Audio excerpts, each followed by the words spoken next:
On the Entertainment Law Update podcast with Gordon P. Firemark, episode 68, Firemark discusses the Big Pimpin' copyright lawsuit.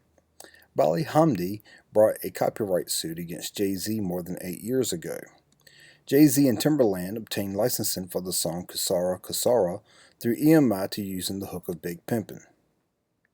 Though the song's rights were sold to an Egyptian record label, Hamdi claims that the moral rights to reproduce and make derivative works were not part of the rights sold to the label.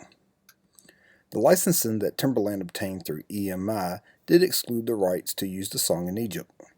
The only problem with Hamdi's case is that the moral rights to the songs in the United States are not recognized. Moral rights in the United States under the Copyright Act mostly apply to visual art. In the end, the court agreed with Jay-Z. Though Hamdi plans to appeal, he most likely will lose any appeal because of the fact moral rights for songs aren't recognized here in the United States and would only be applied in a particular country. Since Jay-Z and Timberland did not use the song in Egypt, they are fully within the license to use the song here in the United States. Moral rights granted under the U.S. Copyright Act are the right to attribution and the right of integrity. According to IP lawyer Nicholas Wells, the only reason moral rights were included in the Copyright Act was because of the pressure to conform to international treaties. The U.S. does not grant these rights to copyrighted works like music and literary works.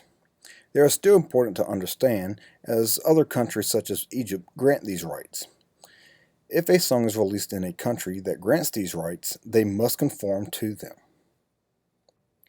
CBS Radio is currently involved in a case dealing with pre-1972 sound recordings.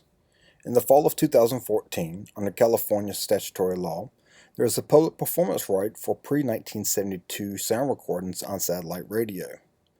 However, there is no provision in the Federal Copyright Act for performance of sound recordings for public performance rights on terrestrial radio.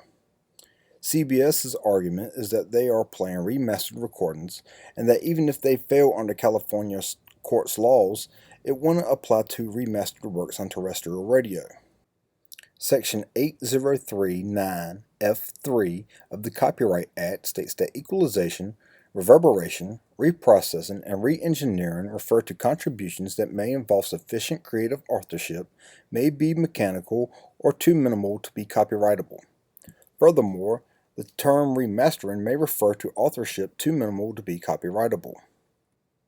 The court says that if CBS is going to use those terms, then it may not be enough to support their argument. That brings up the question, was enough added to the remastered work that CBS Radio uses to be deemed copyrightable? This is an ongoing case and could prove to be the major case in the way remastered works are seen. For instance, if someone has a pre-1972 recording that are remastered, they may be able to have their copyrights renewable. This would pave the way for any pre-1972 sound recording to be remastered for the purpose to have their copyright extended.